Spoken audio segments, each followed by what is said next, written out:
wow, the pillows I humped to that song in like 6th grade. Wow. From the Newsroom at news.com.au. Jonathan Van Ness is a cultural icon. They star on Netflix's Queer Eye. They're a best-selling writer and a killer comedian who serves stand-up with an equal mix of sass and self-reflection. The one, the only JVN joins me now. Hello. Thank you so much for having me. It is so exciting to chat to you again. You are bringing your hot and healed stand-up show to Australia from late Feb to mid-March. You're performing in Sydney, Melbourne, Brisbane, Perth and Adelaide. Tickets on sale now from tegdainty.com. Why is it called Hot and Healed? Explain that to me. Yes. Why I called it Hot and Healed? Well, one, I love an alliteration. So hot and healed. And I was like, is it healed like healing or healed like in heels? And then I was like, who cares? Because I don't even really know what this show is about yet. But the alliteration is working. Then I was in so many comedy clubs last year developing this hour. And I've realized that really the show should be called What Now? Question mark, exclamation point.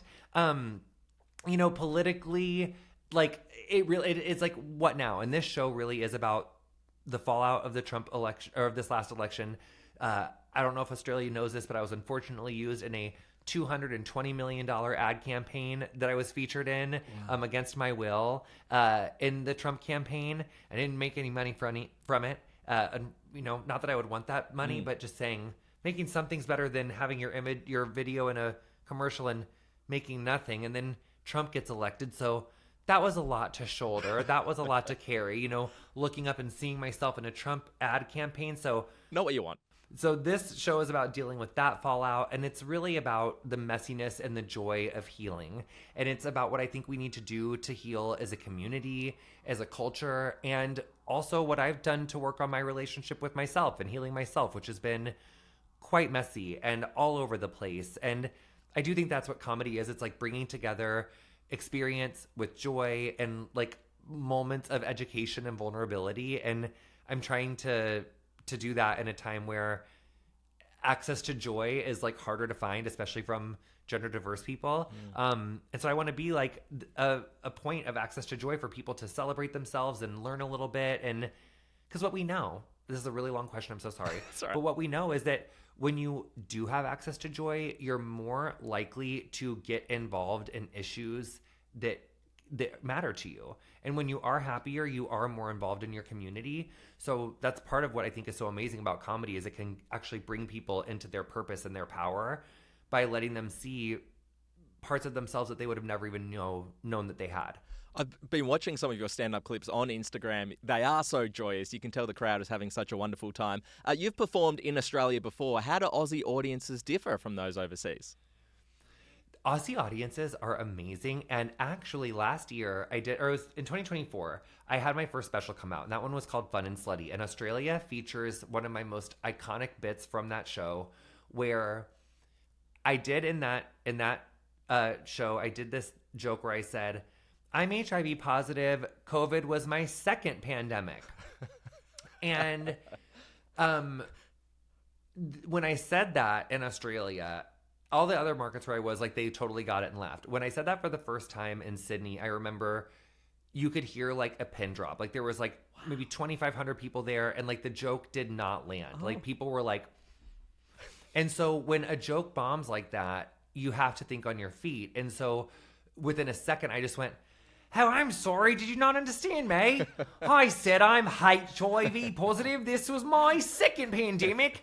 Give me a H. And then the crowd was like, H. And then I was like, give me an I. And they were like, I. And then I was like, give me a V. And they were like, V. And then we chanted HIV for like 3 rounds. And so I recount that story in that special in Fun and Slutty because it was in my whole comedic career, I've never led chants of HIV, and I didn't know that I would in Sydney, but I do really think in retrospect part of why the joke didn't land is because they weren't ready for me saying HIV.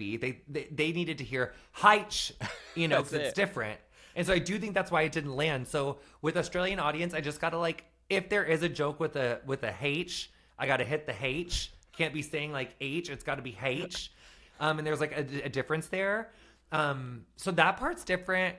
But Australian and New Zealand audiences really have been like so welcoming, so amazing, and I just cannot wait to come back down and see everybody. And you're playing some incredible venues. I mean, including the Sydney Opera House. What an incredible achievement that is. When you get to play a venue like that, I would like to know, JVN, what is on your backstage rider? Okay, it's actually not as like glamorous or as diva as you would think. It's like vegetables with hummus, and I like White Claw and some Diet Coke and like water. And then usually ask for like salon towels. Because sometimes like I'll come with like wet hair and I'll like blow dry my hair when I get there, or like style my hair when I get there. So it's kind of like random. And I will say that I used to do gymnastics at the top of my show, and that rider was way more intense. Because back then I would have to like, I'd open the show in a leotard and literally do gymnastics on a bounce track. And I would have to do a quick change after that and like take off like a leotard, a jockstrap, tights, towel myself off, put my hair up, put on my makeup, and like get back out on the stage in like 10 minutes. And so I needed a lot more back then. And then I realized that doing gymnastics at the top of my show was gonna make me break both my ankles and potentially like all my vertebrae, because doing gymnastics at like 8 in the morning is fun. Doing it at 8 and 10 o'clock at night as you're aging got less so. And then I almost really cracked my ass a couple times. And I was like, I think my stand-up is strong enough that I don't need to risk my life and ankles. So I backed off of it a little bit. Darren Hayes from Savage Garden. You know Savage Garden, right? Great band. Do I know Savage Garden? We don't talk about Savage Garden enough. And I think that's one of the problems in 2026. In fact, I don't think someone has brought up Savage Garden in casual conversation to me in decades. And I think were they the ones that were like, like Truly, Madly, Deeply. Yes, Truly, Madly, Deeply. Yeah. What was the more like upbeat one? Da da da da da da da da da. Yeah, Savage Garden. Hold on, I just got to get in here really quick. I have not been triggered like this, and yet Truly, Madly, Deeply was. Wow. It's a banger.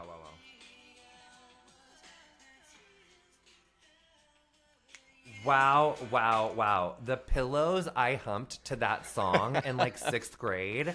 Wow. That was really moving for me. Darren told I me enjoyed once every bit of that. that you don't want to put anything too expensive on your rider because it's actually the artist who has to pay for it themselves at the end of the day. Is that true? Oh, yeah. So true. Yes. That's a rip-off. You're a big star. You should be able to get people to buy you whatever you want. Whatever's on that list, they should be getting you, JVN. You know what someone said to me? And this is so true. One of my old bosses said this. If something is free, it costs someone a shitload of money. So as to say that nothing is ever truly free. Like someone's going to have to buy that pizza or that water or the towel. You know what I mean? Like it's not just going to give it to you. Someone's got to buy it. So it's like and same thing with like samples. Like sometimes like it's like if you send somebody samples, like with JVN hair, this drives me nuts. It's so true. Not that you asked, but I'm going to say it. It's like sampling, right? People will think, like when I think about like when I was new in my career and people were sending me a bunch of stuff and I felt really overwhelmed with how much stuff was getting sent to me.